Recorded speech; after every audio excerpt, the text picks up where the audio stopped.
A very good morning to everyone. My name is Yogesh Kumar, and first of all I would like to thank my seminar guide Dr. S.S. Godara sir for providing his valuable guidance for this presentation. The topic of my presentation is technical advancements in 6th generation fighter aircrafts. We all know that fighter aircrafts are becoming lethal day by day, and we are having more advanced technologies adding to them.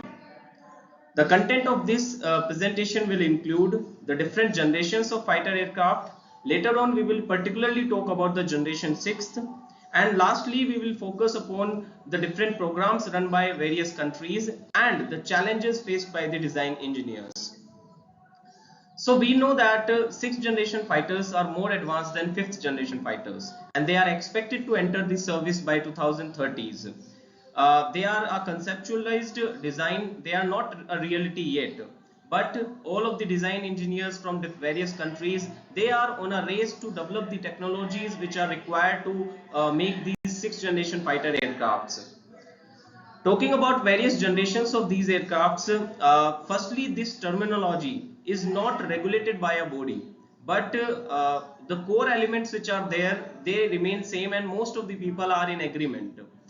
This terminology from first to sixth generation, it helps in studying these aircraft, various aircraft of this in the history of World Wars First, Second, and there are many between generations. For example, 4.5 generation aircrafts, and it's a kind of ambiguous terminology, and it's not that exact.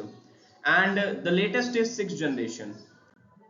Talking about the first generation aircraft, so these were introduced in World War II, and any aircraft which used to have a jet engine at that point of time was included into first generation aircraft. They also had the sweep angle, the sweep wing technology, and sweeping was introduced at that point of time. A number of early designs just used all concepts, but even then they were considered as first generation aircrafts. Talking about second and third generation, they included various features like missiles, radars, supersonic and afterburning engines, and guided ground attack ammunitions. Later on, we found fourth generation aircrafts, and these were quite very advanced. They can be said at kings of the late Cold War.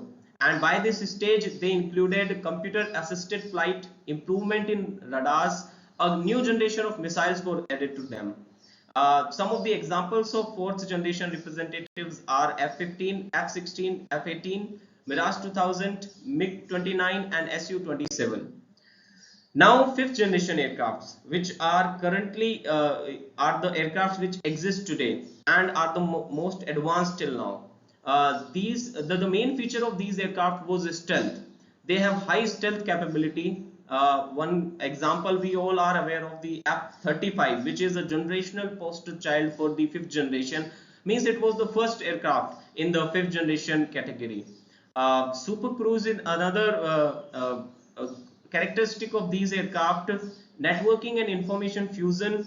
And apart from the F-35, the other entries were F-22, Su-57 from Russia, and J-20 from China.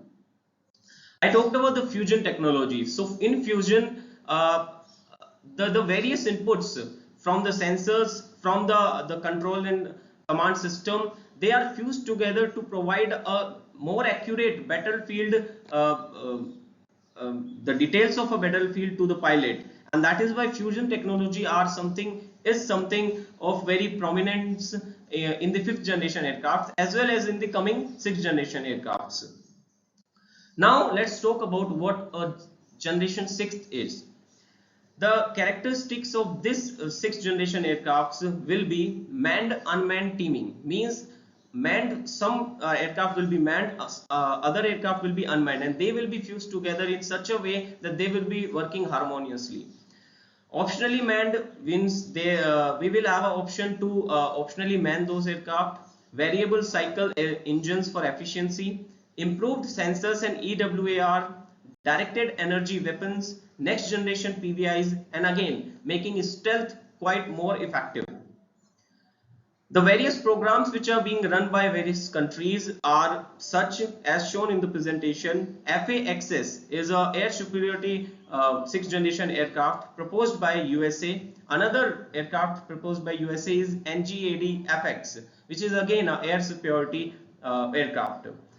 Another example is stealth interceptor aircraft from Russia, which is Mikoyan Park DP MiG-41. And similarly, there are various other. For example, one of the China's is Mitsubishi FX, and that was for the Japan. And there are some other countries which are clubbed together to make the sixth generation aircrafts. Now, talking about the challenges faced by the advanced to make these advanced technologies for the building of sixth generation aircrafts are as such. Firstly, advanced manufacturing processes are required.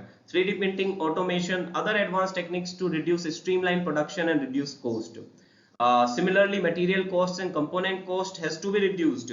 Use of high performance materials and advanced components can significantly increase the overall cost of this production. Next one will be testing and validation cost, because this technology is quite very advanced, and that is why it needs extensive testing and validation, and can be time consuming and expensive, and that is why it is taking so much of time for these technologies to be invented. Lastly, maintenance and sustainment costs. So new technologies and advanced systems require specialized maintenance and sustainment and can increase the overall cost, so for which the owner has to take care. Now, concluding our presentation, the summary will be that the feasibility of some of these characteristics of sixth generation aircraft remains uncertain.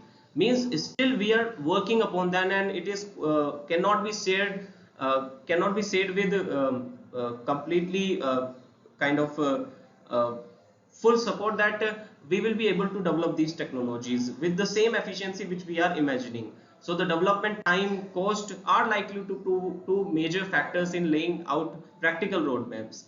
Specific requirements anticipated by some observers to crystallize around 2025. So it will only be by 2025 then when we will be able to actually know that what are we trying to do. There is a well-known saying that aviation is proof that given the will, we will have the capacity to achieve the impossible. And that is quite much more accurate for the aviation industry, and there is no limit which we are going to find for the upcoming fighter generations. Thank you very much.